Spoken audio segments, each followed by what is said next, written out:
Good morning. Let's look at single sideband suppressed carrier. So if you remember in the last video, we looked at double sideband suppressed carrier. Double sideband suppressed carrier.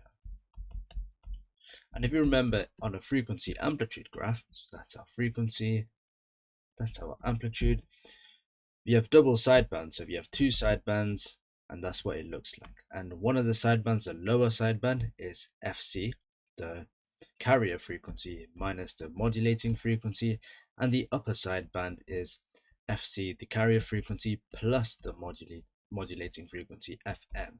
And if you have a range of frequencies, then it just looks like that. Yeah, that's it. Now remember that these two sidebands, so these are called sidebands. That's a sideband 2. Remember that they both have the same information. They carry the same data. And that's the important thing to understand, is that double sideband suppressed carrier has two sidebands and they both carry the same identical data. And this means that you typically have to double the power, double the bandwidth required, and so it's not great. So instead, with single sideband suppressed carrier, what we do is, in a different color, red, we actually filter out one of the sidebands. So in single sideband suppressed carrier,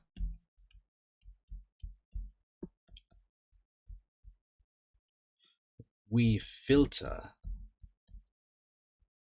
one of the sidebands.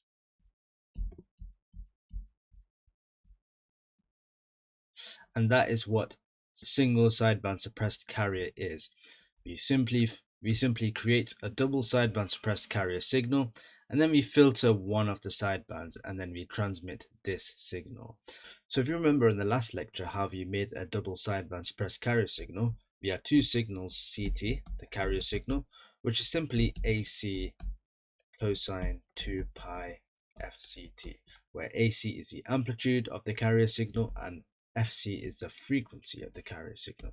We then have MT, which is a modulating signal, amplitude of the modulating signal, that's what AM is, multiplied by cosine 2 pi FM of T, and FM is the modulating frequency. Okay, so in double sideband suppressed carrier, we simply multiply these two together so that you get ST, which is the output signal, equals AC AM cosine 2 pi FC by cosine 2 pi FMT. And so if you complete this multiplication, so multiply the two cosine signals together, we get ST equals AC AM divided by 2 cosine 2 pi FC plus FM, so that is the carrier frequency plus the modulating frequency, and then plus AC AM divided by 2 cosine 2 pi FC minus FM of T.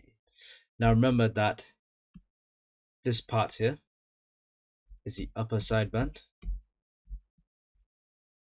because we have FC plus FM, and this part here is the lower sideband because we have FC minus FM.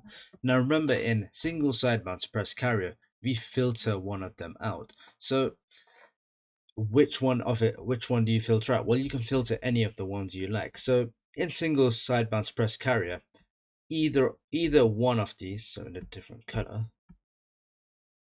yellow, this could be one equation by itself, or this could be the other. So that's it. So this is one of the equations you have if you're using the upper sideband, or if you're using the lower sideband, you use this. So if you remove that, so it's just upper sideband or lower sideband, and that's how you mathematically represent a single sideband suppressed carrier. Okay, let's move on to the bandwidth of the signal. Now to find the bandwidth of the single sideband suppressed carrier, we need to take a look at the double sideband suppressed carrier's bandwidth. So remember, bandwidth equals the maximum frequency, Fmax, minus the minimum frequency, Fmin. Now in DSB-SC, which is double sideband suppressed carrier, we have Fmin,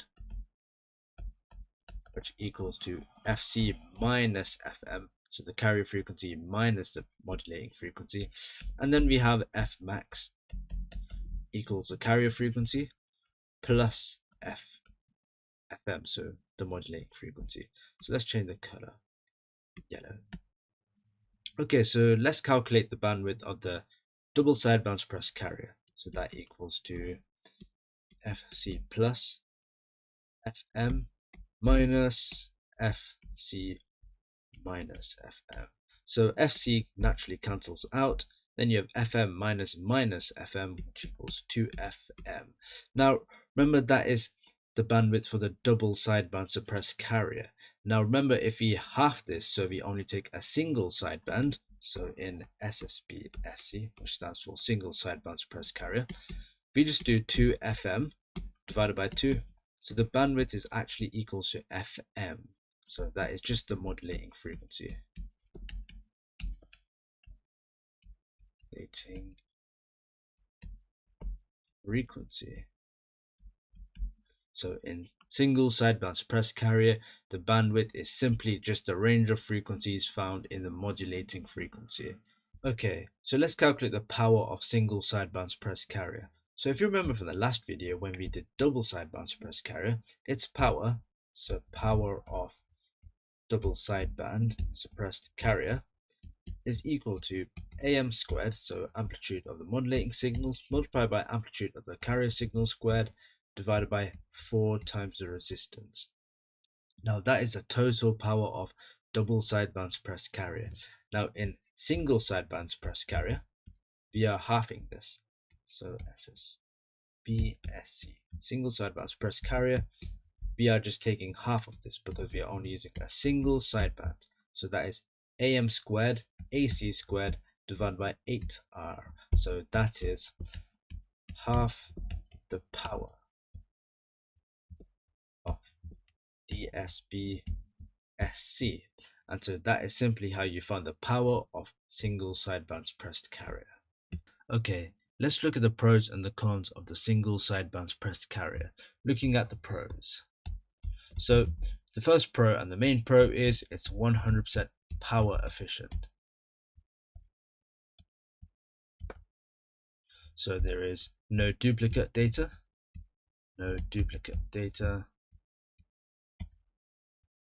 and there is no carrier signal.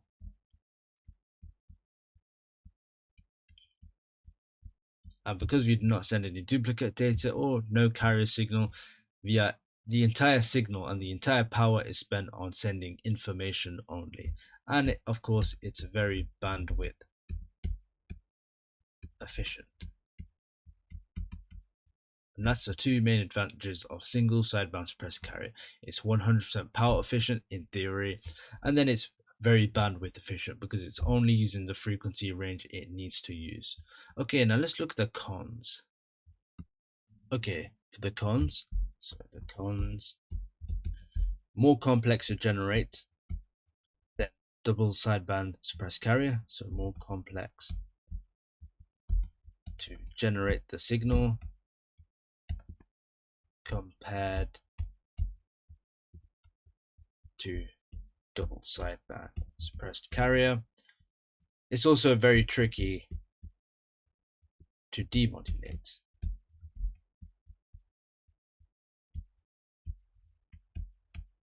Okay, and lastly, it requires excellent frequency stability. So excellent frequency stability.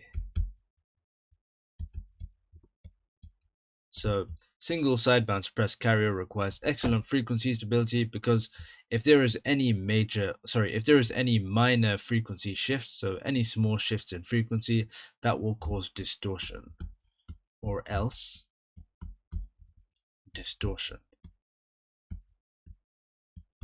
So without the frequency stability, there will be lots of distortion in your single sideband suppressed carrier signal. Okay, that's it for now. I hope you enjoyed this lecture.